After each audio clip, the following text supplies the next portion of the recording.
స్థితిలో ఉన్నటువంటి మనం ఏ విధమైనటువంటి పోరాటాలు మనం ఎదుర్కోవాల్సి వస్తుంది?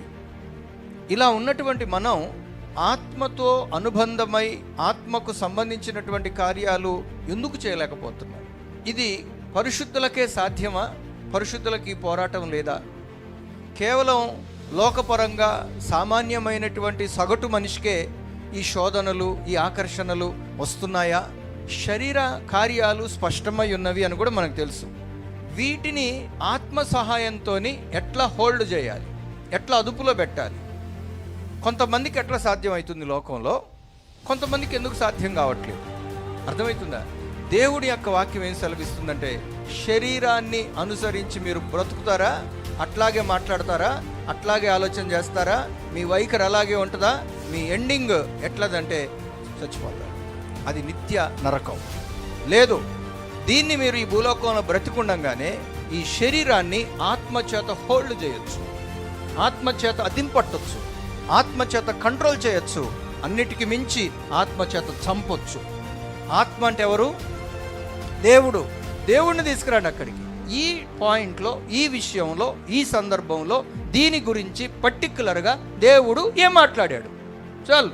రిటర్న్ వర్డ్ ఏమన్నా ఉందా? రాయబడిన లేఖనం ఏమన్నా ఉందా?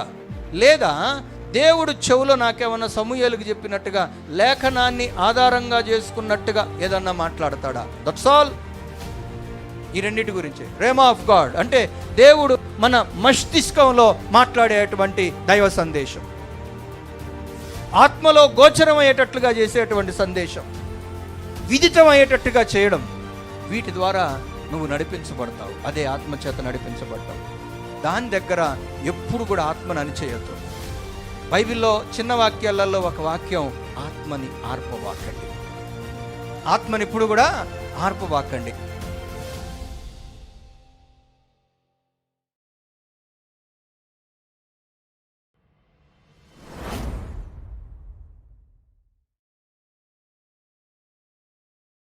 ఈరోజు మనం మాట్లాడుకోబోయేటువంటి ధ్యానాంశం ఏంటంటే, ఆత్మ చేత శరీర కార్యములను చంపుట.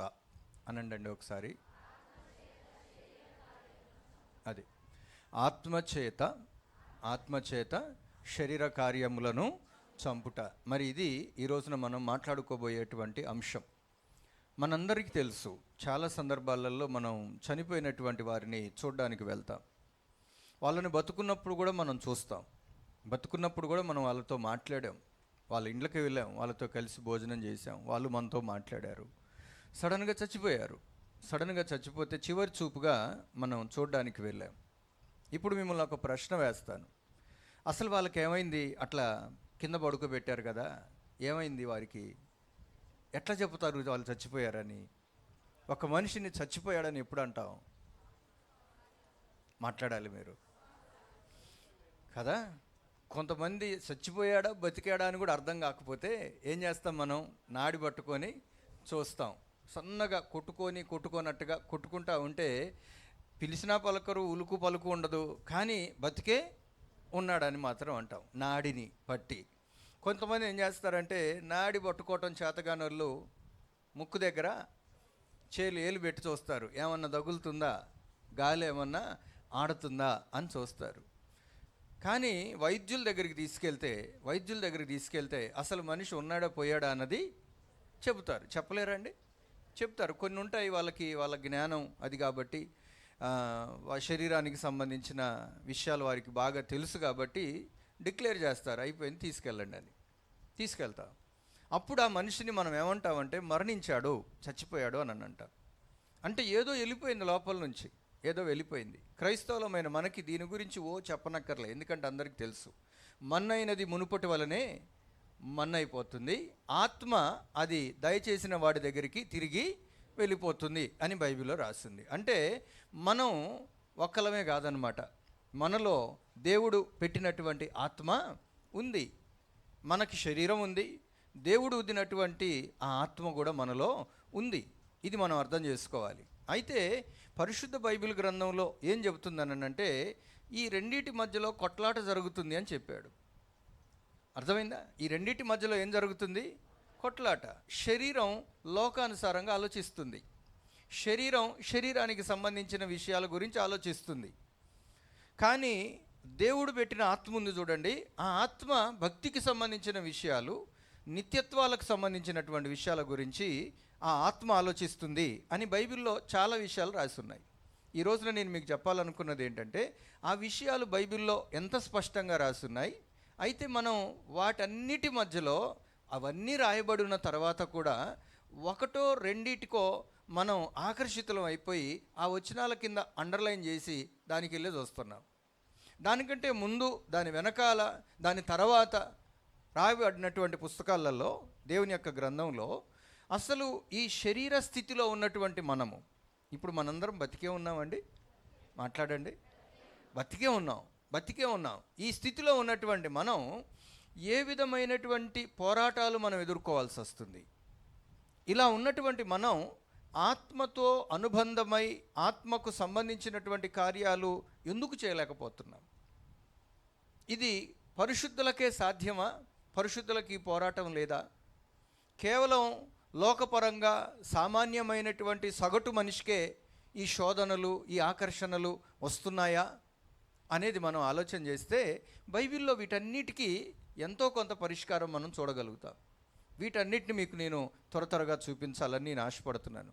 ఈ రోజున కేవలం మనం 3 పుస్తకాలలో నుంచి దేవుని యొక్క వాక్యాన్ని మనం పరిశీలన చేస్తాం. మొదటిది రోమీలకు రాసిన పత్రిక, ఇప్పుడు తీసి పెట్టాం. తర్వాత గలతీలకు రాసిన పత్రిక, అక్కడ కూడా మనం వెళ్తాం. యేసుక్రీస్తు ప్రభు జీవితంలో అతి ప్రాముఖ్యమైనటువంటి ప్రసంగం ఒకటి ఉంది, అది కొండ మీద ప్రసంగం. దాని దగ్గర కూడా మనం వెళ్ళి మాట్లాడుకుంటాం. ఈ 3 విషయాలు అంటే మత్తయి సువార్త 6వ అధ్యాయం, గలతీలకు రాసిన పత్రిక 5వ అధ్యాయం, రోమీలకు రాసిన పత్రిక 8, 7 అధ్యాయాలు. వీటిని మీరు దగ్గర పెట్టుకోండి. అవసరమైతే దాని దగ్గర ఏదైనా పెట్టుకోండి. టకా అటు ఇటు తిప్పుకుంటూ వాక్యాలను మనం పొందుపరుచుకుంటూ ఈ విషయాల గురించి ఆలోచన చేద్దాం. దేని గురించి మనం ఈ రోజున ఒక కొలిక్కి రావాలి, ఒక అవగాహనకు మనం రావాలని అంటే, శరీర కార్యాలు స్పష్టమై ఉన్నవి అని కూడా మనకు తెలుసు కదా. ఇప్పుడు అది చదవద్దు, మీకు తెలుసు కదా. అవేవనగా మన పిల్లలకు, సండే స్కూల్ పిల్లలు కూడా కంఠస్థం వచ్చు, ఇవన్నీ ఉన్నాయి. వీటిని ఆత్మ సహాయంతో ఎట్లా హోల్డ్ చేయాలి, ఎట్లా అదుపులో పెట్టాలి? కొంతమందికి ఎట్లా సాధ్యం అవుతుంది లోకంలో, కొంతమందికి ఎందుకు సాధ్యం కావట్లేదు? సాధ్యపరచుకోవాలంటే ఏం చేయాలి? సాధ్యపరచాల్సిన అవసరం ఉందా లేదా? వీటన్నిటిని కూడా మనం ఈ రోజున బైబిల్ ఆధారంగా కొన్ని విషయాలు మనం పరిశీలన చేయడానికి ఈ 2వ రోజు దేవుడు మనపై ప్రత్యేకమైనటువంటి శ్రద్ధ పెట్టాడు. దేవునికి మహిమ కలుగును గాక. ఆమేన్. ప్రతి ఒక్కరం కూడా శరీరంలోనే ఉన్నాం, ఏమండి? అవునా కదా? దయ్యాలం భూతాలం ఇక్కడ ఎవరిమీ లేవు. మనందరికీ దేవుడు ఇప్పుడు శరీరం ఇచ్చాడు. ఒక రోజున చచ్చిపోతే దేవుడు పెట్టిన రోజున పిలిస్తే వెళ్ళిపోతాం. మన ఆత్మ ఎక్కడికి పోతుందో అర్థమైందా? అది కూడా మనం ఈ రోజున మాట్లాడుకోబోతున్నాం. ఆయన మన శరీరంలో ఉంచినటువంటి ఆత్మ ఎటువైపు పోతుందో దాని గురించి, దాని గమ్యస్థానం ఏంటి, దాని గురించి ఈ రోజున మనం కూలంకషంగా మాట్లాడుకోబోతున్నాం. స్పష్టత ఈ రోజున దేవుడు మనకి ఇవ్వాలని ఆశపడుతున్నాడు. ఇందాక చదువుకున్న మూలవాక్యం ఏంటి? మళ్ళొక్కసారి చూద్దాం, పట్టండి. మీరు శరీర సారముగా ప్రవర్తించిన ఎడల చావవలసిన వారయుందురు. కానీ చదవమాకండి, అప్పుడే పాయింట్ అక్కడ వరకు ఆపాల. వాస్తవానికి ఆ వాక్యం ఎలా చదవాలంటే, మీరు శరీరానుసారముగా ప్రవర్తించిన వారైన ఎడల చావవలసిన వారయుందురు. అది ఒకవేళ మీరు శరీర సంబంధమైన రీతిలోనే, లోక సంబంధమైన రీతిలోనే, ఓకే, ఈ భౌతిక జీవితానికి సంబంధించినటువంటి రీతిలోనే ఆలోచించుకుంటూ నిర్ణయాలు చేసుకుంటూ బ్రతుకంతా అలాగే బ్రతికితే ఏమవుతుందని ఉంది? చావవలసిన వారయ్యుందరు. ఈ చావు భౌతికమైనటువంటి చావే కాదు, ఇది నిత్య నరకానికి పోయేటువంటి దాన్ని సూచిస్తుందన్నమాట. అర్థమవుతుందా?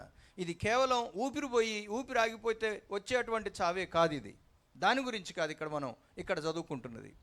అది భయంకరమైనటువంటి అగ్నిగుండంలో పడేటువంటి స్థితి గురించి దేవుడు మాట్లాడుతున్నాడు, శరీరానుసారంగానే నడిస్తే. ఇప్పుడు మనకి రావాల్సినటువంటి క్లారిటీలు కొన్ని ఉన్నాయి. కానీ ఈ వచనం పూర్తిగా చదివితే ఏమనుందంటే, ఆత్మానుసారముగా ఆత్మచేత శరీర క్రియలను చంపిన ఎడల. అందరూ ఆ మాటనండి, శరీర క్రియలను చంపిన ఎడల. చంపిన ఎడల ఏమవుతుందంట?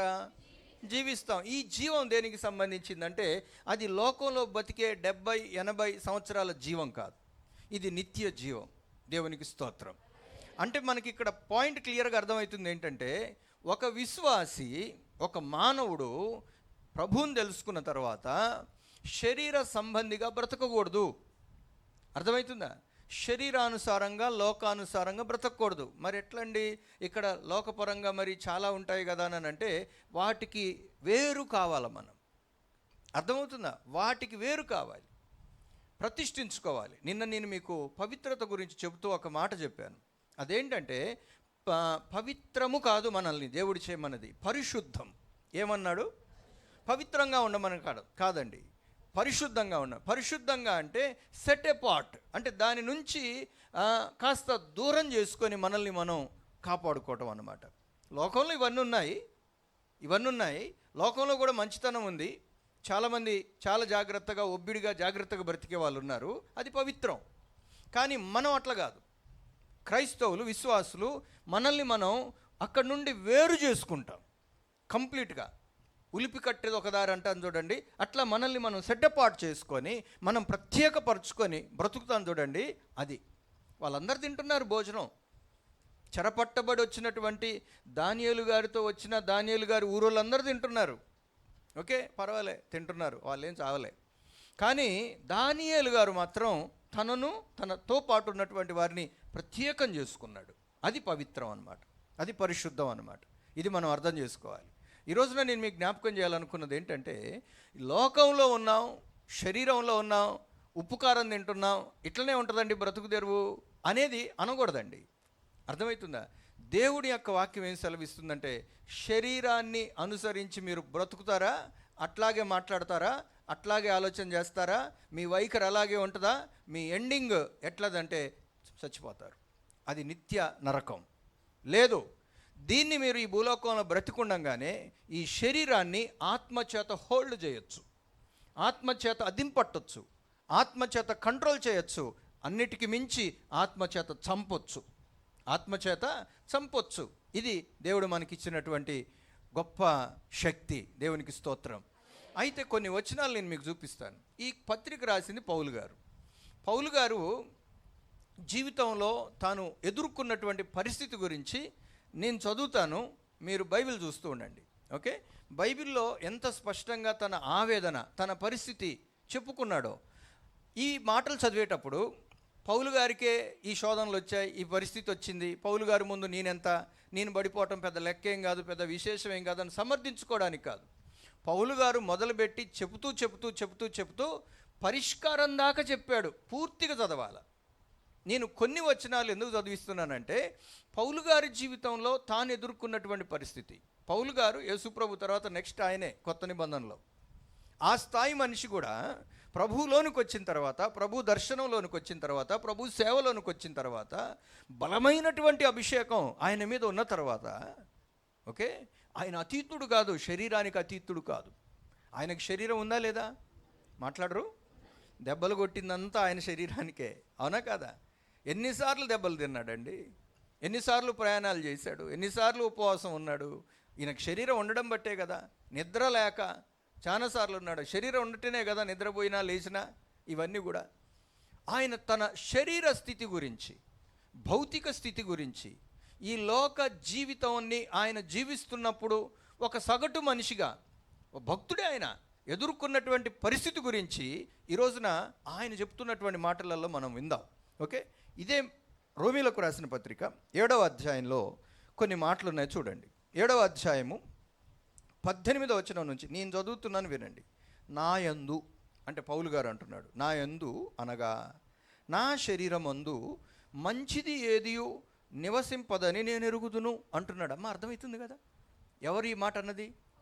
పౌలు గారు ఏమంటున్నాడు? నా యందు అంటే, నా యందు అంటే నా శరీరమందు అంటే ఆయనకు ఓ శరీరం ఉంది, ఇంకా చచ్చిపోలే. ఓకే, నా శరీరమందు మంచిది ఏదియు నివసింపదని. అది అంటే ఎవరో అంత మంచోళ్ళం కాదు. హలో, వింటున్నారండి? మా అబ్బాయి మంచోడు, మా అమ్మాయి మంచిది అని అనుకుంటాం. మన గురించి కూడా మనం మంచిది అని అనుకుంటాం. కానీ మన శరీరంలో మంచిది ఏది కూడా శరీరం అంటే శరీరం గది. బాగా వినండి. ఉందా అండి శరీరం? ఒకసారి చూపించండి.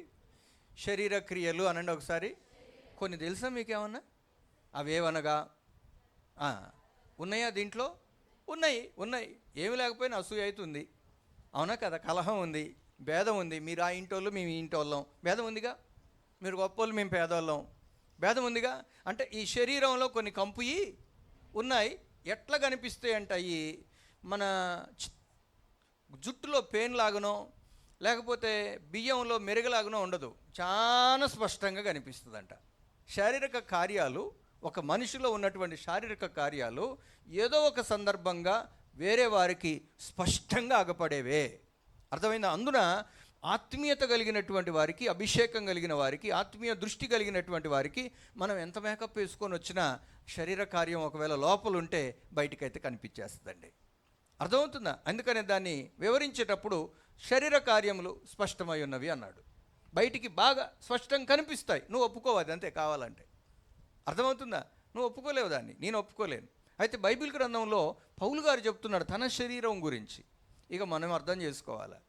పౌలు గారే ఇట మాట్లాడుతున్నాడంటే, నా గబ్బు శరీరం, నా శరీరం ఇంకెంత గబ్బుదో, నా శరీరంలో ఇంకెంత పాపం ఉంటుందో. అర్థమైందా? పౌలు గారి నీడబడితే, పౌలు గారి చెయ్యి తగిలితే, పౌలు గారి బట్టలు తగిలితే బోల్డెన్ అద్భుతాలు జరిగాయి. ఆయనే అంటున్నాడు, నా శరీరం అందు పరిస్థితిది, మంచిదేదియు నివసింపదని నేను ఎరుగుదును,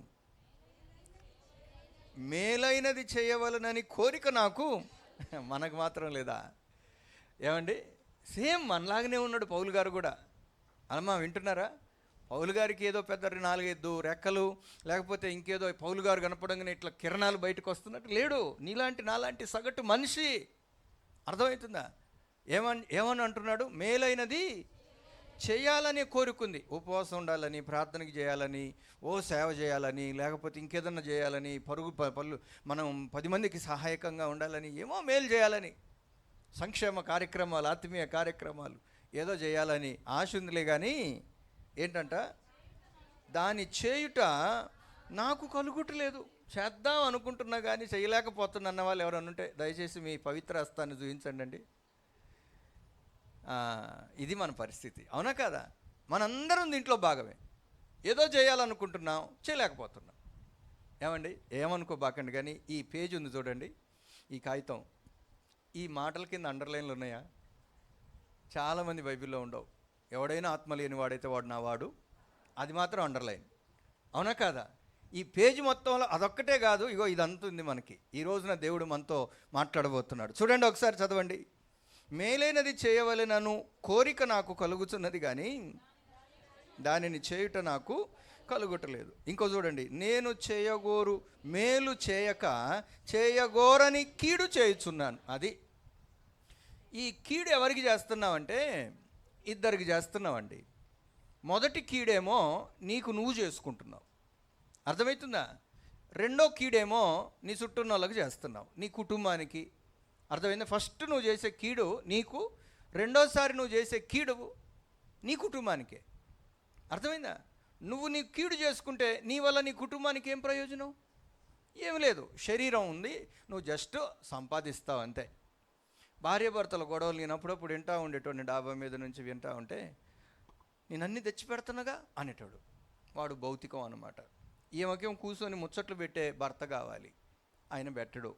అర్థమవుతుందా? అంటే కొట్లాటలన్నీ కూడా దేనికైతున్నాయో తెలుసా అండి? భౌతికపరమైన మాటలు, భౌతికపరమైన సంబంధాలు, భౌతికపరమైనటువంటి జీవితం, యాంత్రికమైనటువంటి జీవితం. అందరి జీవితాలు ఇట్లాగే ఉన్నాయి, ఎవ్వరం అతీతులం కాదు. కానీ ఇది ఒక పోరాటంలాగా తీసుకొని, అర్థం చేసుకొని, తీసుకోవాల్సిన నిర్ణయాలు తీసుకొని మనం శరీరానికి విభిన్నులమై, అర్థమవుతుందా? శరీరానికి అభిముఖులమైపోయి, శరీరం ఒక రకంగా మనల్ని నడవమని చెబుతూ ఉంటే, ప్రోత్సహిస్తూ ఉంటే, రెచ్చగొడతా ఉంటే, ఇబ్బంది పెడతా ఉంటే, దానికి వేరుగా మనం ప్రవర్తించాల్సినటువంటి అవసరం ఉంది. పౌలు గారు అంటున్నాడు, నా శరీరంలో మంచిదైతే ఏది ఉండదు, నాకు అది అర్థమైపోయింది. మీకేం అర్థం కావాలి? మీకంటే నాకు కూడా, మీకు కూడా ఏం అర్థం కావాలి? మనకి మన శరీరంలో కూడా చాలా చేయాలని అనుకుంటాం, ఎందుకంటే వాక్యాలు వింటుంటాం కదా, ఖండించుకుంటూ చెప్పే వాక్యాలు ఆదరించే ఏదైనా చేయాలనిపిస్తుంది. కానీ చేయడానికి ఆడి కూడుకుంటామా, లాస్ట్కి ఏమైంది, చేయలేకపోతున్నాం కదా. కిందికి వచ్చినాక చూడండి, నేను కోరని దానిని నేను చేసిన ఎడల దానిని చేయునది నా యందు నివసించు పాపమే గాని ఇకను నేను కాను. చూసిండ్రండి, చేయకూడని పనేదో నేను చేస్తున్నానంటే, అంటే ఎట్ట చేస్తావండి, మాట్లాడరు, నువ్వు చేయకూడదు అనుకుంటావు కానీ చేసేస్తున్నావు. బూత్ ఆడకూడదు అనుకున్నావు, ఎన్నిసార్లు ఇట్ట మూతి మీద కొట్టుకున్నారో, చంపలు వేసుకున్నారో, ఇక ఆడకూడదు అనే తీర్మానం తీసుకున్నారో, కుడి చెయ్యి ఎత్తి ప్రమాణం చేశారో, కానీ ఆ టైంకి రాగానే బుడుక్కుని వస్తుందంటండి. ఎక్కడి నుండి వస్తుంది, పాపములో నుండి వస్తుందంట. నా యందున్న పాపములో నుండి వస్తుంది. ఇది చేయకూడదనుకున్నది నాలో నుంచే జరుగుతుందని అంటే ఏదో ఒక అతీతంగా జరుగుతుంది, అది నాలో ఉన్నటువంటి పాపమే. నువ్వు అర్థం చేసుకోవాల్సింది ఏంటంటే, ఈ శరీరంలో ఇంకా అక్కడ అక్కడ అక్కడ అక్కడ పాపం సైలెంట్గా ఇట్లా పేరుకొని పోయిందన్నమాట. మీరు గాబు కడుగుతారా, మాట్లాడు, గాబులు ఉన్నాయి అసలు మీ ఇంట్లో, అన్ని పైన ట్యాంకులేనా, గాబులు ఉన్నాయిగా. గాబు ఎట్ట కడుగుతారో రెండు రకాలుగా చెప్తాను వినండి. ఓకే, నా చిన్నతనంలో ఇసుక దగ్గరికి పోయి ఏమంటారు వాటిని, కాపిష్కా, మన భాషలో కాపిష్కా అంటారు. ఇప్పుడు కాపిష్కా అంటే రికార్డ్ అవుతుంది, వాడికి ఏమర్థమవుతుంది, ఆల్చిప్పలు ఉంటాయి చూసారా, అదనమాట. దాంట్లో ఇట్లా వెడల్పుకుంటుంది చూడండి, ఇట్లా దోసడి ఇట్లా మూస్తే గజ్జికాయల రకంగా అచ్చులాగా, అది దాంట్లో ఒక భాగం గాబులు వేసి కూర్చుంటాం. కానీ రోజు ఏం చేస్తాం, ఆ రంధ్రం కాడ నుంచి తీస్తాం, నీళ్ళన్నీ పోతాయి, ఒక జగ్గు నీళ్లు కొడతాం, బయటికి పోతుంది, గుడ్డ పెడతాం, పంపు వదులుతాం, నిండుద్ది, వాడుకుంటాం, నోట్లో కూడా పోసుకుంటాం. అర్థమైందా, గొంతు దాకా ఇట్లా అని బయటకు వస్తాం, ఈడి దాకా పోతాయి కడక్కపోయినా, ఏది గాబు. కానీ ఏదో ఒక రోజున మనకు బాగా తీరిక దొరుకుద్ది, ఈ కాఫీష్క గుర్తుకొస్తుంది, గీరుతా ఉంటే ఏం వెళ్తుంటుంది, మేకప్ వెళ్తూ ఉంటుంది చూసారా, ఇట్లా గీరితే ఇట్లా గీరితే కాఫీష్కడ వెళ్తూ ఉంటుంది. ఎక్కడుందండి అది, ఇన్ని రోజులు ఎక్కడుంది, నిన్న కూడా నోట్లో నీళ్ళు పోసుకున్నావు కదా, నిన్నుందా అది, ఒక్క రోజులో బేరకపోయింది కాదు. హలో, దయచేసి వినండి, మన జీవితంలో మన శరీరంలో పాపం అట్లా పేరకపోయినా మనం ఏదో మంచోళ్ళలాగా స్తుతిస్తున్నాం, మంచోళ్ళలాగా పాట పాడుతున్నాం, మంచోళ్ళలాగా బైబిల్ చదువుతున్నాం, మంచోళ్ళలాగా దశభాగం తీస్తున్నాం, మంచోళ్ళలాగా పరిచర్య చేస్తున్నాం. కానీ మన శరీరం ద్వారా జరగకూడని పనులు కొన్ని జరుగుతూనే ఉన్నాయి. కారణం ఏంటి, అది నాలో ఉన్నటువంటి పాపం. ఒకసారి నాతో ఈ మాట చెప్పండి, నా యందు నివసించుచున్న పాపము అన్నారా, అనాల్సి వచ్చింది. నా యందు నివసించుచున్న పాపం. దేవునికి స్తోత్రం. దేనికి చెబుతున్నా దేవునికి స్తోత్రం అంటే పాపాన్ని బట్టి కాదు, ఆ సందర్భం అనుకోమాకండి. నాకెందుకో దేవుణ్ణి స్తుతించాలనుకుంటున్నాను, కొన్ని రహస్యాలు నేర్పిస్తున్నాడు కాబట్టి అందుకని స్తుతిస్తున్నా. అర్థమైనా, ఈ వచనాన్ని బట్టి కాదు, ఈ వచనాన్ని వెలుగులోనికి తీసుకొస్తున్నాడు కాబట్టి. నువ్వు పవిత్రుడివి, పవిత్రురాలివి, అక్రమ సంబంధం లేదు, బూతులు పెద్ద ఆడట్లేదు, ఎవరికి అవినీతి చేయట్లేదు, కాబట్టి మంచి విశ్వాసే, పరిశుద్ధుడినే, క్రైస్తవురాలని అని అనుకుంటే, పౌలు గారు అంటున్నాడు, నేను ఏదైతే మంచి చేయాలనుకుంటున్నానో అది చేయట్లేదు, చెయ్యకూడదు అనుకున్నదే దొర్లుతుంది. ఎందుకు దొర్లుతుందంటే నాలో వసిస్తుంది. ఏంటది, పాపం. నాలో ఏం వసిస్తుంది, పాపం. నీలో ఏం వసిస్తుంది, పాపం. ఈ పాపాన్ని శారీరక క్రియలకు పాపానికి లింక్ ఉంది. ఇప్పుడు చూడండి, జారత్వము అనేది ఒకటి ఉంది శరీర క్రియలు, అది మంచా పాపమా, అయిపోయాయి, అవునా కాదు. ఇంకోటి చెప్పండి, శరీర క్రియల్లో స్పష్టమై ఉన్నవి, జారత్వము, కాముకత్వము, అపవిత్రత, విగ్రహారాధన, ఇవన్నీ పాపాలేనండి. అదే అవి జరుగుతున్నాయి మన శరీరం ద్వారా అనంటే మన శరీరంలో ఇంకా పాప నియమము ఉంది. దయచేసి ఆలోచన చేయాల్సిందే నేను కోరుతున్నా. ప్రియమైనటువంటి దేవుని బిడ్డారా, వాక్యాన్ని శ్రద్ధగా వినండి. కొంచెం ముందుకు వెళ్తే, కాబట్టి మేలు చేయగోరు నాకు కీడు చేయట కలుగుచున్నదను ఒక నియమము నాకు కనబడుచున్నది. అది నేను ఎంత మంచిగా ఉండాలనుకుంటున్నా, ఏదో ఒక తప్పు అయితే నా శరీరం ద్వారానే, నా వల్లనే, నా జీవితంలోనే జరుగుతున్నది. ఎవరన్నారు ఈ మాట? పౌలు గారు. నాకు ఒకటి అర్థమైంది, ఒక నియమం నాకు అర్థమైంది, ఒక పద్ధతి నాకు అర్థమైంది. నేను ఎంత మంచి చేయాలనుకుంటున్నా నా శరీరంలో ఈ పాపం ఎక్కడో దాగుంది కాబట్టి, ఈ శరీరం ఉన్నంతసేపు శరీరంలో ఈ కార్యాలు ఉంటాయి, శరీర కార్యాలు ఉంటాయి కాబట్టి, ఈ శరీరం ఏమో ఈ భౌతికంగా ఉంది, ఇది లోకంలో ఉంది కాబట్టి లోక సంబంధమైనవి కూడా నేను చేస్తూ ఉంటాను కాబట్టి నాలో పాప నియమం ఏదో ఉందని నాకు అర్థమైపోయింది. ఈ మాటలు అర్థమైనాయా? నేను ఇంతవరకు చెప్పినవి అర్థమైనాయా? చాలా ప్రాముఖ్యమైన వాక్యాన్ని మనం వింటున్నాం. ఏం అర్థం కావాలి మనకి ఇప్పుడు? మనలో పాప నియమము ఉన్నది, మనలో పాప నైజం ఉంది, మనలో పాప నైజము ఉందండి. చిన్నగా మీకు అర్థం కావడానికి చెప్తున్నా. మనలో ఏముంది? పాప నైజం ఉంది. ఆటోమేటిక్గా రావాల్సిన శారీరక కార్యాలు బయటకు వస్తాయి. క్రోధము అనండి, అది ఎవరన్నా ఏదన్నా అన్యాయం చేశారనుకోండి, ఏదన్నా మనకి జరగకూడదని చెప్పించారనుకోండి, ఇక వాళ్ళ మీద కక్ష పట్టుకుంటామా లేదా? మనం మాట్లాడరండి, ఆ టైంకి చూపియం, కానీ నాకు టైం రాదా, నేను చూపించకపోతున్నా అని అంటాం. దాని పేరు ఏం పెట్టాడు శరీరక్రియల్లో? కక్షలు. అమ్మ వింటున్నారు? ఈ రోజున చాలామంది పెళ్ళిళ్ళ దగ్గర చూపించేదేంటి? విభేదము. ఏం చూపిస్తున్నారు? భేదం చూపిస్తారు. మనకు సూటుగారు లేండి వాళ్ళు. ఎందుకు సూటుగారు? నీకు, నీ బిడ్డకి, నీ కొడుక్కి వాళ్ళు కరెక్ట్గా మ్యాచ్ అవుతారు. వాళ్ళిద్దరు ఈడు జోడు మంచిగా ఉన్నారు, విశ్వాసులు బాగానే ఉన్నారు. మనకు సూటుగారులేండి, మనం చాలా పేదోళ్ళండి, ఇంటి మీద చెత్త కూడా లేదండి, మన సూటుగారండి. అర్థమవుతుందా? వాళ్ళకి సొంత ఇల్లు లేదండి, కిరాయి ఇంట్లో ఉంటున్నారు. ఏదో తేడా. మన కులం కాదు తేడా, మన డినామినేషన్ కాదు తేడా. ప్రియమైన దేవుని బిడ్డలారా, కొంతమంది మహాభక్తులు ఉంటారు, మా సంస్థలనే చేసుకోవాలంటారు. అర్థమైందా? వేరే సంస్థలను చేసుకోకూడదు. నగలు పెట్టే వాళ్ళని మేము చేసుకోము, నగలు పెట్టుకుంటేనే చేసుకుంటాం. ఒక్కొక్కరిది ఒక్కో సిద్ధాంతం. అర్థమవుతుందా? విశ్వాసాన్ని ప్రాథమికంగా తీసుకునే వాళ్ళు లేరు. ఈ శరీరంలో ఎక్కడో ఒక దగ్గర ఏదో ఒక విషయంలో చాలా కాకపోయినా కొన్నన్న పాప నియమంతో ముడిపడే ఉందండి. అవునా కదా? అమాంతం దుర్మార్గమైనటువంటి నీచాతి నికృష్టమైనటువంటి పాపలో మనం కాకపోవచ్చు, కానీ పాపలమే. నా పాయింట్ అర్థమైందా? పౌలు గారు అంటున్న మాట ఏంటంటే, నా శరీరంలో నేను ఒకటి అర్థం చేసుకున్నా. అదేంటంటే పాప నియమం ఉంది నాలో. మీరు ఇది అర్థం చేసుకోవాలి. ఈ రోజున దీని చుట్టూ చూపిస్తా మీకు వాక్యాలు. అర్థమవుతుందా? బైబిల్ గ్రంథంలో నుంచి దేవుని యొక్క వాక్యం మనకేం సెలవిస్తుందంటే, ఆత్మ చేత శరీరాన్ని ఏం చేయాలంట? శరీరాన్ని కాదు, శరీర క్రియలను చంపాలను. ఇదే మూలవాక్యంగా మనం చదువుకున్నాం. అయితే కొన్ని వచనాలు మనం చూద్దాం. ఇక్కడ ఇది చదివినాం కాబట్టి గలతీలకు రాసిన పత్రిక 5వ అధ్యాయము 16-17 వచనాలు ఒకసారి చూసొద్దాం. నేను చెప్పునదేమనగా, ఇది కూడా పౌలు గారు అనేదే. నేను చెప్పునదేమనగా, ఆత్మానుసారముగా నడుచుకొనుడి, అప్పుడు మీరు శరీరేచ్ఛను నెరవేర్చరు. ఆత్మ ఉందిగా, ఆత్మ ఉన్నాడుగా, ఆత్మ చెప్తున్నట్టుగా, ఆత్మ నడిపిస్తున్నట్టుగా, ఆత్మ మీ దృష్టికి తీసుకొస్తున్నట్టుగా, ఆత్మ గద్దిస్తున్నట్టుగా, ఆత్మ బోధిస్తున్నట్టుగా మీరు చేసుకుంటూ పోండి. అప్పుడు మీ జీవితంలో ఏమవుతుందంటే శరీర ప్రకారం మీరు చేయరు. ఇంకా అమ్మ వింటున్నారా? ఆత్మ శరీరం కంటే బలమైనదా కాదా? హల్లెలూయా.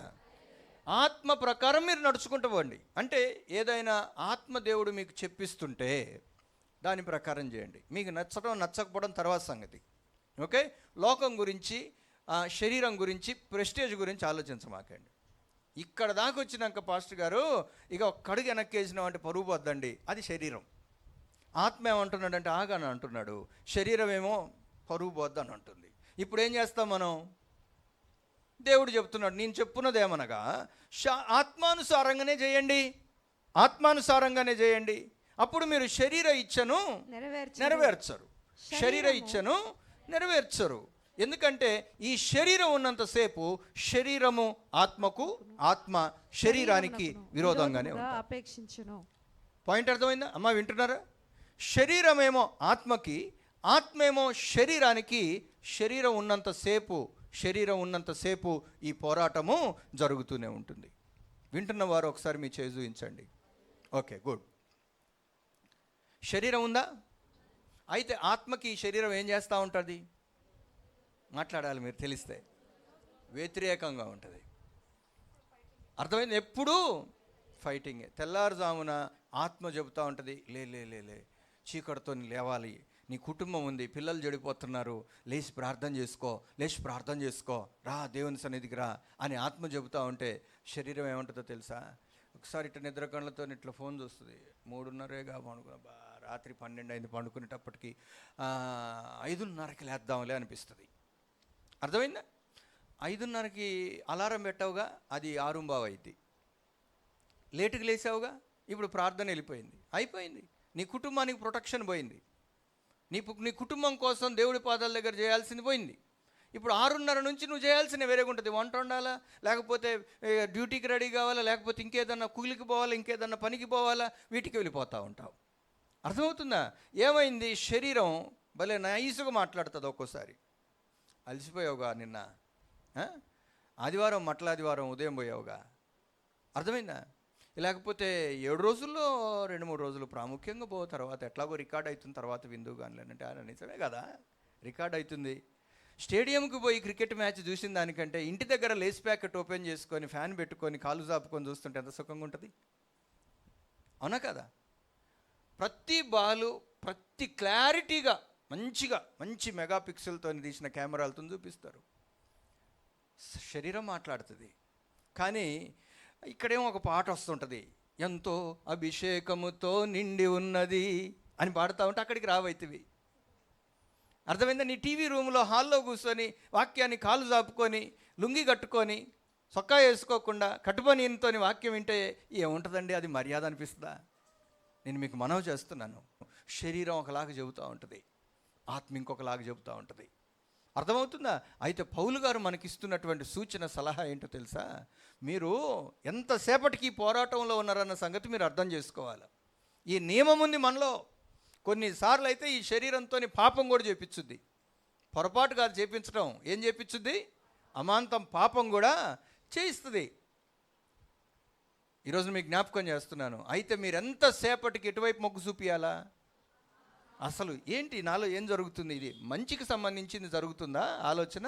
ఇటు ఆత్మకు సంబంధించింది ఏమైనా జరుగుతుందా? లేకపోతే శరీరంకి వెళ్ళి కొట్టకపోయేటట్టుగా నాకు నా మైండ్లో ఏమన్నా ఆలోచనలు మెదులుతున్నాయా అని మీరు ఆలోచన చేయాలి. అప్పుడు మీరు చాలా జాగ్రత్తగా తీర్మానాలు చేసుకోగలుగుతారు. మళ్ళొక్కసారి రోమీయులకు రాసిన పత్రికలోనికి వద్దాం. 21వ వచనం, నేను కోరని దానిని చేసిన ఎడల దానిని చేయనది నాయందు నివసించు. నాయందు అది స్టే చేసి ఉంది, నీలో చచ్చేదాకుంటుంది. అమ్మ వింటున్నారా? సామెత ఒకటి ఉంది, జ్ఞాపకం చేస్తా, ఈజీగా అర్థం అవుతుంది ఈ వాక్యం. అప్పుడు మీకు పుర్రెలో పుట్టిన బుద్ధి అంట పుల్లల్లో పెట్టిన దాకా పోదంట. ఏంటంట? ఎక్కడ పుట్టింది బుద్ధి? కాబట్టి అది అక్కడే ఉంటుంది. ఎప్పుడు పోద్ది అది? పుల్లల్లో పెట్టి పుర్రె టాప్ మని మొత్తం కట్టెళ్ళల్లో కలిసి బూడిదయ్యేదాకా అది మాత్రం ఇట్లా కొట్టుకుంటూనే ఉంటుందంట అండి. జాగ్రత్త. నీకు శరీరం ఉన్నంతసేపు శరీరంలో ఉండాల్సినటువంటి పాపం అంతా అట్లాగే ఉంటుంది. నువ్వు ఎంతసేపటికి అది బుసలుగొట్టి బయటకు వస్తూ ఉంటే దాన్ని అదుముతూ ఉండాలి. నువ్వు ఎట్లనన్నా చేసి శారీరక కార్యాలని అదుపు చేయకపోతే చచ్చిపోతావు. జాగ్రత్త. అలా అదుపు చేయడానికే దేవుడిచ్చినటువంటి వజ్రాయుధం ఏంటో తెలుసా? ఆత్మ. దేవునికి స్తోత్రం. ఈ ఆత్మని ఎట్లా వాడాలి, ఆత్మని ఎలా వాడాలి, ఆత్మని ఎలా ఉపయోగించాలి అన్న దాని గురించి మనం కొద్దిసేపు మాట్లాడుకుంటాం. అయితే శరీర కార్యాలు గురించి ప్రస్తావన మనం తీసుకొచ్చాం కాబట్టి గలతీలకు రాసిన పత్రిక 5వ అధ్యాయము దాంట్లో నుంచి ఈ మాటలు ఒకసారి పరిశీలన చేద్దాం. ఇది తెలిసిన మాటలే, పెద్ద తెలియని మాటలేం కాదు. 5వ అధ్యాయము 19వ వచనం, శరీర కార్యములు స్పష్టమై ఉన్నవి, లెక్క పెట్టండి. అవి ఏవనగా జారత్వము, అపవిత్రత, కాముకత్వము, విగ్రహారాధన, అభిచారము. అభిచారం అంటే మీకు తెలియకపోవచ్చు, ఇప్పటిదాకా చదివిన తెలిసి ఉండొచ్చు మీకు. అభిచారం అంటే మంత్రాలు. అది ఏదన్నా కావచ్చు, దిష్టి తీయటం కాడ నుంచి, సంధిపూస కట్టడం కాడ నుండి, ఇక లేకపోతే మాంత్రిక శక్తులు ఉపయోగించడం కాడ నుంచి, శకునం చెయ్యి చూపించుకోవటం కాడ నుంచి, ఎక్కడికన్నా ఎవడన్నా మనకి ఏదన్నా చేశాడా అని చూపించుకోవటానికి పోయిన దానికి పోతుంటాను చూడండి కొన్నిసార్లు. ఇవన్నీ కూడా ఈ డిపార్ట్మెంట్ కిందకి వస్తాయి. ఆ మాటకు వస్తే వాస్తు, మంచి రోజు, చెడ్డ రోజు, ఇవన్నీ కూడా అభిచారం కిందికి వచ్చేటువంటి విషయాలే. ద్వేషము అంటే కొంతమంది మీద ద్వేషం, కలహము, కొట్లాటలు. గొడవ అయిందండి పాస్టర్ గారండి. ఏంటమ్మా వాళ్ళ ఇంట్లో ప్రార్థన పెడతారా? ఈ మధ్య కొద్దిగా చిన్న గొడవ అయిందిలేండి. ఏం గొడవ అయిందంట? అదే లేండి, చిన్నదో పెద్దదో తప్పు కాదా? ఒకసారి ఆలోచించండి. కలహములు, మత్సరం అంటే ఓర్చుకోలేకపోవటం, క్రోధము, కక్ష, భేదము, విమతములు, అసూయలు, మత్తత అనండి ఒకసారి. మత్తు ఉందండి, లేజినెస్, మత్తు, తాగుడు వల్ల వచ్చే మత్తు, లేకపోతే ఇంకా చాలా మత్తులు ఉంటాయి, చాలా రకాల మత్తులు. మీరు కొంచెం మీ పేజీల్ని, మీ డైరీల్ని వెనక్కి తిప్పి చూస్తే 1-2 సంవత్సరాల క్రితం ఈ శారీరక క్రియల గురించి చాలా వివరంగా 2టికి ఒక ఆదివారం, 3టికి ఒక ఆదివారం చొప్పున కేటాయించి మీకు వివరించా. కాబట్టి నేను అన్నిటిని వివరించడానికి ఇప్పుడు ముందుకు వెళ్ళట్లేదు. బాగా వినండి. దేవుని యొక్క వాక్యం సెలవిస్తున్న మాట ఏంటంటే ఇవన్నీ శారీరక క్రియలు, ఇవన్నీ కూడా శరీర సంబంధమైనటువంటివి అని ఇక్కడ లిస్ట్ అవుట్ చేశారు. అక్కడ 15 ఉన్నాయి. అయితే 5వ అధ్యాయంలోనే, ఇదే అధ్యాయంలో 21వ వచనం ఒకసారి చివరి భాగం ఒకసారి చదువుదాం.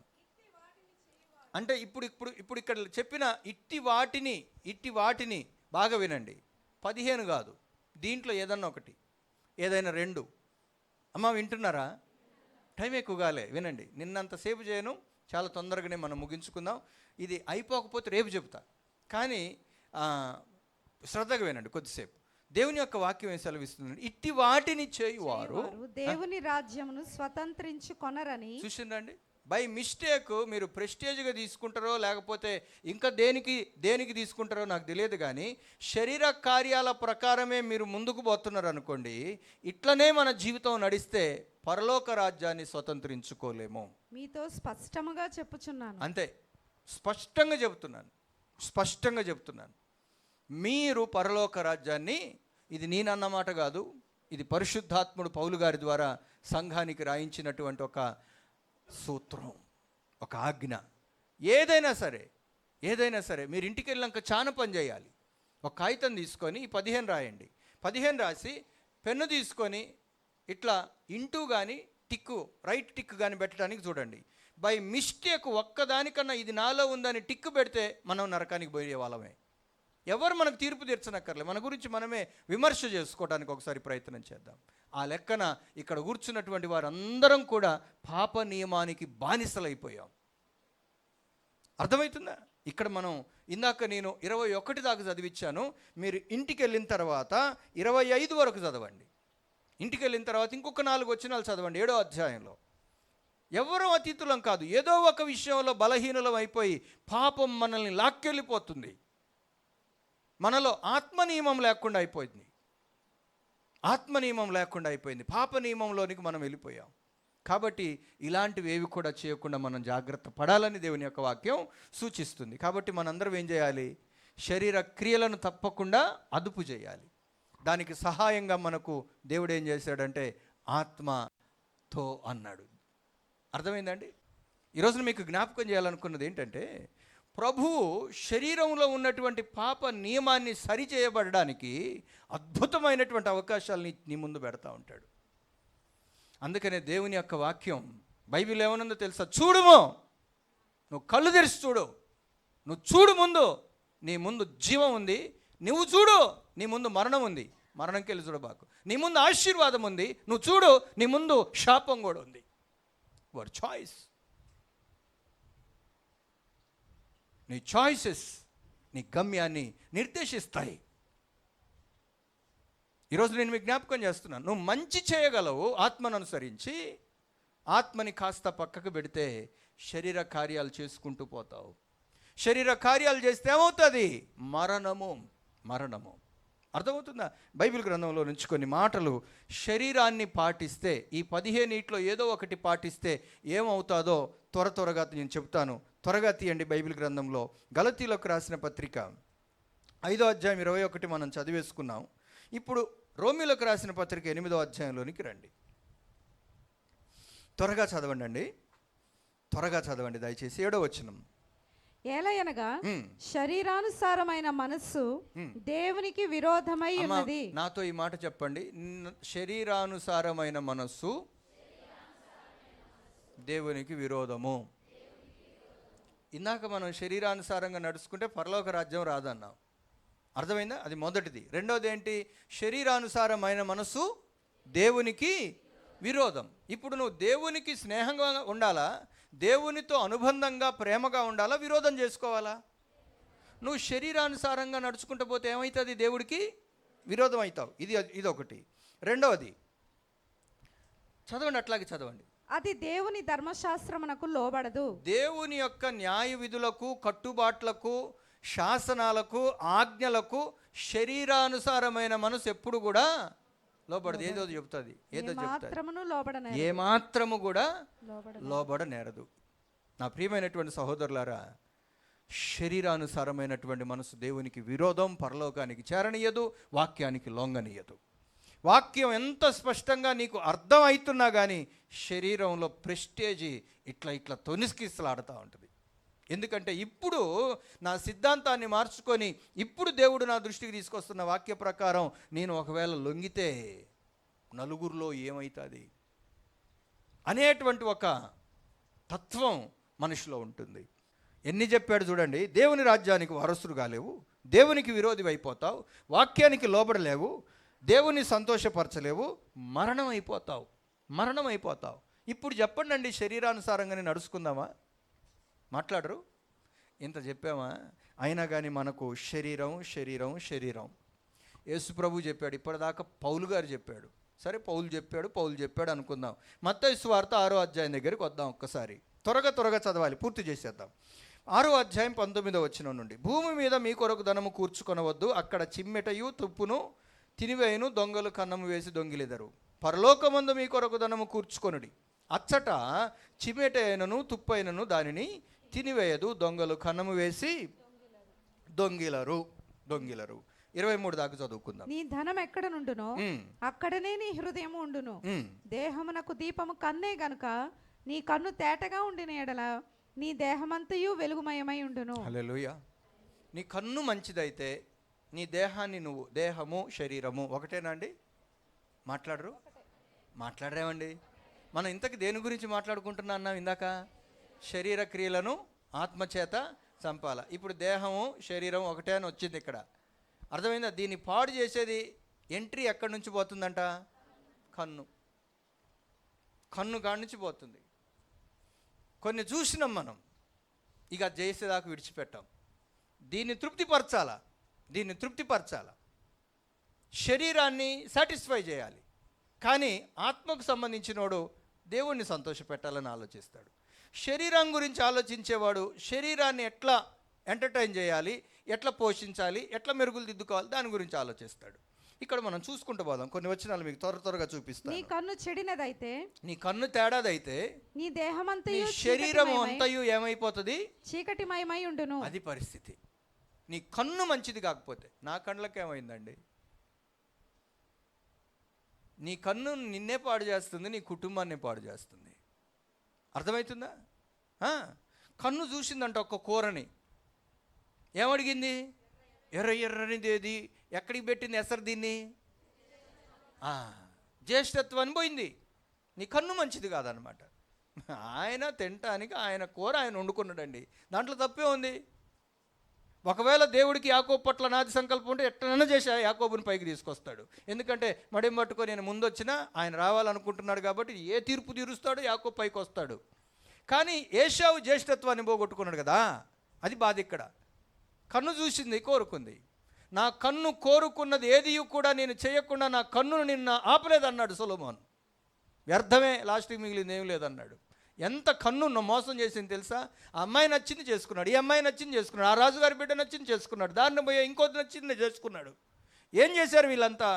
ఉన్నతమైనటువంటి స్థలాలు చూసి, ఇక్కడ మీ దేవుడు గుడి ఉంది, మా దేవుడు గుడి కావాలి, అక్కడ ఆ గుడిని క్యాన్సిల్ చేయించి మా బలిపీఠాలు కట్టుకోవడానికి అవకాశం ఏమంటే సర్లేని సంతకం పెట్టాడు గుడ్డిగా. ఇదంతా కన్నుకాడు నుంచే ప్రారంభమైంది. దేహానికి దీపము ఏంటంట? కన్ను అంట. లోకం చూపిస్తుంది ఎట్లా బ్రతుకుతావు. అందుకనే ఇక్కడ అంటున్నాడు చూడండి, కొంచెం క్రిందికి వస్తే 25వ వచనం చదవండి ఒకసారి. అందువలన నేను మీతో చెప్పున్నదేమనగా, ఏమి తిందుమో ఏమి త్రాగుదమో అని మీ ప్రాణమును గురించి. ఆగండి. ఇది లేదా అండి మీలో చాలామందికి? ఏమి ఎట్ట నడుస్తుంది, ఎట్ట గడుస్తుంది, ఎట్లా నడుస్తుంది, ఎట్లా గడుస్తుంది? ఏమి తిందుమో అనండి ఒకసారి. దేనికి తింటున్నావు చెప్పండి? కడుపుకి. శరీరమేనండి? మాట్లాడరు. శరీరమేనా? ఎంత తింటే నీ శరీరం ఒక 4-5 గంటల వరకు మెయింటైన్ అవుతుందండి? చెప్పాలి. అంటే ఎక్కడికన్నా బండి తీస్తూ ఉంటే మైలేజ్ ఎంత ఇస్తుందో అడుగుతాం కదా. నీకు ఎన్ని బిర్యానీలు తింటే మధ్యాహ్నం పూట మళ్ళీ సాయంత్రం దాకా ఆగగలుగుతావు? ఒకటి చాలా? ఫుల్లా, ఫ్యామిలీ ప్యాకా, మండియా, సింగిల్ బిర్యానీ? ఓకే, ఒకటి చాలు. సింగిల్ పీస్ బిర్యానీ, మామూలు యావరేజ్ బిర్యానీ? యావరేజ్ బిర్యానీ. ఎందుకంటే మేము పెద్ద సైజు ఉన్నాం, మన బండి మైలేజ్ చేయదు కాబట్టి. ఓకే, సరే వినండి, ఇటు వినండి. ఎందుకు కావాలి? ఇక్కడ చూడండి ఏమంటున్నాడు. ఏమి తిందాం, భయం ఉందా లేదా? అందుకని ఏం చేస్తున్నాం? మిరపకాయలప్పుడు మిరపకాయలకి, కందులప్పుడు కందులకి, పెసలప్పుడు పెసలకి పత్తి తీసుకుపోయి మీరు బట్టలు కుట్టేయట్లే. ఇంకా నయం, ఆ విద్య కూడా వచ్చిందంటే అది కూడా తీసుకొస్తారు. అవునా కాదా? తీసి అంతా ఆడనే ఇచ్చేస్తుండ్రుగా డబ్బులకి. ఓకే, మంచిదే, కష్టపడుతున్నారు. భయం ఏంటి? దేవుడు మనల్ని వేటిని చూపిస్తున్నాడో తెలుసా అండి? వేటిని చూపిస్తున్నాడు? ఇక్కడ 2 మాటలు పెట్టాడు. మీ ప్రాణమును గూర్చియు మీ దేహమును గూర్చియు. దేని గురించి? మీ ప్రాణమును గూర్చియు మీ దేహమును గూర్చియు చింతపడబాకండి అన్నది ఎవరు? యేసుప్రభు. ఎక్కడెక్కి చెప్పాడు ఇది? అందరికి కనపడుతున్నాడు, అందరికీ వినపడుతూనే ఉంది ఈ మాటలన్నీ. అవునా కదా? దేని గురించి ఆలోచించొద్దంట? నవంబర్ నెల వచ్చిందంటే ఎట్లనో బట్టలు, వీళ్ళందరికీ బట్టలు ఎట్లనో. పెళ్ళి వచ్చిందంటే బట్టలు, పుట్టినరోజు వచ్చిందంటే బట్టలు ఎట్లా నడుస్తుంది? నేను పనికి పోకపోతే, నేను వ్యాపారం చేయకపోతే, నేను షాప్కు పోకపోతే, నేను ఉద్యోగం చేయకపోతే, నేను డ్యూటీ మీరు అన్నది 100కి 100 పాళ్ళు నిజం. అది శరీర ప్రకారం నిజం. దేని ప్రకారం నిజం? కానీ ఆత్మ ప్రకారం దేవుడు మాట్లాడుతున్నాడు. దేవుడు అబద్ధం ఆటగా, ఆకాశ పక్షులను చూడుడి, అవి విత్తవు, కోయవు, కొట్లలో కూర్చుకొనవు, అయినను వాటి పరలోకపు తండ్రా, మీ పరలోకపు తండ్రా? మీ పరలోకపు తండ్రి వాటిని పోషిస్తున్నాడు. మరి వాటికి దేవుడు పెద్ద నాయన అవుతాడో, బాబాయ్ అవుతాడో, మేనమామ అవుతాడో నాకు తెలియదు. కానీ నీకేమవుతాడు? మరి వాటికే అంత చక్కగా భోజనం పెడితే తెలుసా అండి, సింహం గడ్డి తిందంట. ఏం తిందు? ఎంత ఆకలి కొట్టినా కానీ దానికి మాత్రం ఏం కావాలి? మాంసం కావాలి. జింక మాంసం ఇస్తున్నాడండి, దానికి ఏట మాంసం ఇస్తున్నాడండి. జూకు పోయి ఆ లిస్టు చదువుతుంటే ఇది 12 కేజీల మాంసం తింటుందని రాసి ఉంది. ఎవరు ఇస్తున్నారు? అది ఏం చేయదండి, రాజాలాగా ఇట్ట పండుకుంటుంది, ఇట్లా నడుస్తుంది, కోపం వస్తే పరిగెత్తుద్ది, జింక దొరుకుద్ది, మంచిగా తింటుంది, పడేస్తుంది, ఇట్లా మూత దుడుచుకుంటుంది, కూర్చుంటుంది. ఎవరిచ్చారు? అమ్మ వింటున్నారా నేను చెప్పేది?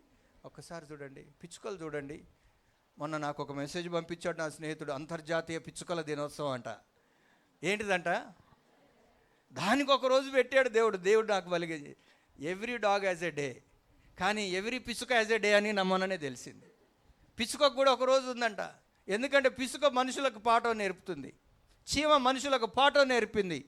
తెచ్చుకోవాలి మనం 1-2 అక్షరాలది. ఏంటిది అది? 2 అక్షరాలదండి, అర్థమైందా? వద్దులే, మనిషి మళ్ళీ బాధ పెట్టవు ఎందుకు. చదవండి, కొంచెం కిందికి రండి. ఆకాశ పక్షులను చూడండి, అవి విత్తవు, కోయవు, కొట్లలో కూర్చుకొనవు, అయినను మీ పరలోకపు తండ్రి వాటిని పోషించుచున్నాడు.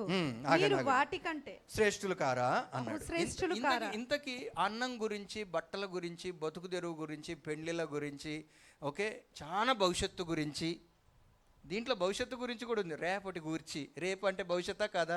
రేపటి గురించి అంటే ఎల్లుండి గురించి, అవతల ఎల్లుండి గురించి, ఒక 2 సంవత్సరాల తర్వాత గురించి, ఇంకా తర్వాత 10 ఏళ్ల తర్వాత నీ బిడ్డ పెళ్లి గురించి మాట్లాడరు. ఇప్పటి నుంచి ఏం చేయాలి? ఎల్ఐసి కడదాం, జీవన్ సంధ్య, జీవన్ రేఖ. మంచిదే, దాచుకోవడం తప్పు కాదు. నీకు దేవుడు ఆ కృపిస్తే. కానీ భయపడి దాస్తే మాత్రం మధ్యలో కరోనా వచ్చుది, జాగ్రత్త. దాచిపెట్టిన అన్ని అటుపోతాయి, హార్ట్ అటాక్ వచ్చుది, జాగ్రత్త. ఈరోజు మీకు జ్ఞాపకం చేస్తున్నాను, దాచిని అన్ని ఫిక్స్డ్ డిపాజిట్లు కూడా పోతాయి, జాగ్రత్త. నేను చెప్పించట్లే, విషయం చెప్తున్నా. రేపటి గురించి కూడా చింతించబాకండి అని అన్నాడు. కానీ చింతిస్తారంట కొంతమంది. బైబిల్లో అది కూడా చెప్పాడు, ఇక్కడే ఉంది అది కూడా. ఒకసారి చూడండి 31 చదవండి. కాబట్టి ఆ. ఏమి తిందుమో ఏమి త్రాగుదుమో ఏమి ధరించుకుందుమో అని చింతింపకుడి. రెండోసారి చెప్పటం మళ్ళీ ఇది. అన్యజనులు వీటన్నిటి విషయమై విచారింతరు. అది ఇంతకు నువ్వు దేవుని బిడ్డవా అన్యజనుడివా అండి? మాట్లాడరు. దేవుని బిడ్డనే కానీ ఏం తిందుమో ఆలోచిస్తా, దేవుని బిడ్డనే కానీ ఏం ధరించుకుందునో ఆలోచిస్తాను. ఇప్పుడు నువ్వు చెప్పాల్సింది ఏంటో తెలుసా? ఆత్మ ఏం చెబుతున్నాడు? ఆత్మ ఏం చెబుతున్నాడు? శరీరం ఏం చెప్తుంది? కథ తెలుసా మీకు? ఏమంటుందంట బొట్టనీళ్ళు? భలేగా అర్థమైందే. ఇదేమంటుందంట? ఎక్కడ తెచ్చుకొని తిందామంటుందంట. మీ చేతులలో పొడిగేయాలి అదేనా? అదేమంటుందంట మేనేజరు? అప్పు తెచ్చుకొని తిందాం. ఇంకో చేయి ఏమంటుంది? ఉంగరం పెట్టించుకుంటుంది. అది ఏమంటుంది? కొద్దిగా బాగానే ఆలోచించింది. జానడికి ఇంత లేదు కానీ చిటికనేలు ఏమంటుంది? ఒక్కడన్నా ఆత్మానుసారంగా ఆలోచించారా? అసలు ఈ కథ తీసేయండి మీ డిక్షనరీలో. మన్నా గురుస్తుందంటారా? అచ్చంగా మన్నా గురవకపోవచ్చు, కానీ నువ్వు తినే భోజనం అయితే దేవుడు నీకు ఇస్తాడు. నేను ఎప్పుడు చెప్తాను, అంగిటి రుచిని తీరుస్తాడు దేవుడు. దేవునికి స్తోత్రం. ఏం తీరుస్తాడు దేవుడు? నీకేదన్నా తినబుద్ధి అవుతుంది అనుకోండి, అప్పుడప్పుడు కడుపుతో నువ్వు ఆశపడతా ఉంటారు కదా, నువ్వు కూడా ఆశపడతావు, తప్పేం లేదు. కడుపే ఉండనక్కర్లు ఆశపడటానికి. నాకు ఎన్ని తినబుద్ధి అవుతుందో ఒక్కోసారి. అర్థమవుతుందండి? అది కూడా దేవుడు తీరుస్తాడు ఒక్కోసారి. మీకు అనిపిదా? మరి నాకెళ్ళి ఎందుకు అట్లా చూస్తున్నారు? ఆలోచించండి. నీ అంగిటి రుచిని దేవుడు తీరుస్తాడు. దేవునికి స్తోత్రం చెబుదాం. హల్లెలూయా. ఈరోజు మీకు జ్ఞాపకం చేయాలనుకున్నది ఏంటంటే, నువ్వు అన్యజనుడివా ఆత్మ సంబంధికుడివా? నువ్వు ఇవన్నిటి గురించి ఆలోచిస్తున్నావు, బాగా ఆలోచిస్తున్నావు, వీటి ఎమ్మటిబడి పరుగులెత్తుతున్నావు అంటే బహుశా నువ్వు తెలుసుకోవాల్సింది ఏంటంటే, నువ్వు ఇంకా ఆత్మ కిందికి రాలే. ఆత్మతో నువ్వేం చేయాలో తెలుసా? పని లేదు, గిన్నెలేదు, అర్థమైంది? సంపాదన లేదు, గింపాదన లేదు, ఇల్లు లేదు, పాడలేదు. దేవుడు దేవుడు దేవుడు, నిత్యత్వం, దేవుడి నియమం, ధర్మశాస్త్ర నియమం, ఇవే అనుకుంటూ పోవాలి. అర్థమైందా? దేవుణ్ణి తెర మీదకి తీసుకురావాలి. ఆత్మ అంటే వేరేదేమీ లేదు. నేను చెప్పాలనుకున్నది ఆత్మఫలం ఏమనగా అది చెబుతాను అనుకుంటున్నారేమో. ఆ రిఫరెన్స్ లేదు ఇక్కడ ఈరోజు. ఆత్మ అంటే ఎవరు? దేవుడు. దేవుణ్ణి తీసుకురండి అక్కడికి. ఈ పాయింట్లో, ఈ విషయంలో, ఈ సందర్భంలో దీని గురించి పర్టిక్యులర్గా దేవుడు ఏం మాట్లాడాడు? చాలు. రిటర్న్ వర్డ్ ఏమన్నా ఉందా? రాయబడిన లేఖనం ఏమన్నా ఉందా? లేదా దేవుడు చెవులో నాకేమన్నా సమూయేలుకు చెప్పినట్టుగా లేఖనాన్ని ఆధారంగా చేసుకున్నట్టుగా ఏదన్నా మాట్లాడతాడా? That's all. ఈ రెండింటి గురించే. రేమా ఆఫ్ గాడ్ అంటే దేవుడు మన మస్తిష్కంలో మాట్లాడేటువంటి దైవ సందేశం, ఆత్మలో గోచరమయ్యేటట్లుగా చేసేటువంటి సందేశం, విదితం అయ్యేటట్టుగా చేయడం. వీటి ద్వారా నువ్వు నడిపించబడతావు. అదే ఆత్మచేత నడిపించబడతావు. దాని దగ్గర ఎప్పుడు కూడా ఆత్మను అణిచేయొద్దు. బైబిల్లో చిన్న వాక్యాలలో ఒక వాక్యం, ఆత్మని ఆర్పవాకండి. ఆత్మని ఇప్పుడు కూడా ఆర్పవాకండి. ఆత్మ మాట్లాడుతుంటే ఆ మాటలు వెనక్కి నెట్టబాకండి. ఆత్మ మాటల్ని, ఆత్మ నిర్ణయాన్ని ముందు పెట్టుకోండి. మీరు దీవించబడతారు. అర్థమైందా? ముగింపులో నేను చెప్పాలనుకున్నటువంటి వాక్యం ఏంటో తెలుసా? ఇవన్నీ మీకు కావాలనని మీ పరలోకపు తండ్రికి తెలియను. కాబట్టి మీరు ఆయన రాజ్యమును నీతిని మొదట వెతుకుడి. చాలండి. 24వ వచనం. ఏ మనిషి ఎవడును ఇద్దరు యజమానులకు దాసుడుగా ఉండనేరడు. అది ఇప్పుడు నువ్వు శరీరానికి, దేవునికి, ఆత్మకి ఇద్దరికి దాసోహంగా ఉండలేవు. ఏమైతుంది ఇప్పుడు? అతడు ఒకరిని ద్వేషించి ఒకరిని ద్వేషిస్తాడు, ఒకరిని ప్రేమిస్తాడు. అయితే నువ్వు శరీరం వైపున్న ఉంటావు, లేకపోతే ఆత్మ వైపున్న ఉంటావు. రెండింటి వైపు ఉండడానికి వీల్లేదు. దౌర్భాగ్యం ఏంటంటే ఇప్పుడు దేవుళ్ళలోనే ఉంటూ లోకం కూడా కావాలి మనకి. అర్థమవుతుందండి? లోకంలోనే ఉంటూ దేవుడు కూడా కావాలి. ఇట్లా ఉంది చాలామంది పరిస్థితి. తప్పేంటండి, ఇలా చేస్తే తప్పేంటండి అని సమర్థించుకునేటువంటి ఒక తత్వం మనుషులలో ఎక్కువ అవుతుంది రోజు రోజుకి. దీంట్లో నుంచి మీరు బయటికి రావాలని దేవుడు కోరుతున్నాడు. అర్థమవుతుందా? ప్రతి విశ్వాసి దేవుడు చెప్పిందే వినాలి. దేవుడు నడవమన్నట్టుగానే నడవాలి. దేవుడు చేయమన్నట్టుగానే చేయాలి. మీరు ఏదైనా సంపాదిస్తే అక్కడ సంపాదించండి. దేవుడు చెప్పి అక్కడ సంపాదన కోసం ఆలోచించండి. ఏం పర్వాలేదు. అర్థమవుతుందా? ఇక్కడ ఏమి లేవు, లాజర్కి ఏమి లేవు. చనిపోతే ఇద్దరు దూతలు వచ్చారు. ఎక్కడి నుండి వచ్చారు? దూతల పక్కన కాలనీలో ఉన్నారా? ఎక్కడున్నారు దూతలు? పరలోక దూతలు. అక్కడ దూతలను ఏర్పాటు చేసుకున్నాడు. వాళ్ళు వచ్చారు, ఆత్మని తీసుకుపోయారు. బైబిల్లో క్లియర్గా రాస్తుంది, 2 దేవదూతలు వచ్చి ఆత్మని తీసుకొని పోయినట్టుగా. ఎందుకు ఒకడు వస్తే తీసుకుపోలేడా? నాకు అనిపిస్తుంది, ఏంటి ఈయన స్థాయి? దరిద్రుడు, లాజరును దరిద్రుడు, ధనవంతుడు, వాడికి పేరు లేదు, దరిద్రుడే, లోకంలో పేరుంది. ఎంత గొప్ప స్థాయి! అది ఆత్మానుసారం అంటే.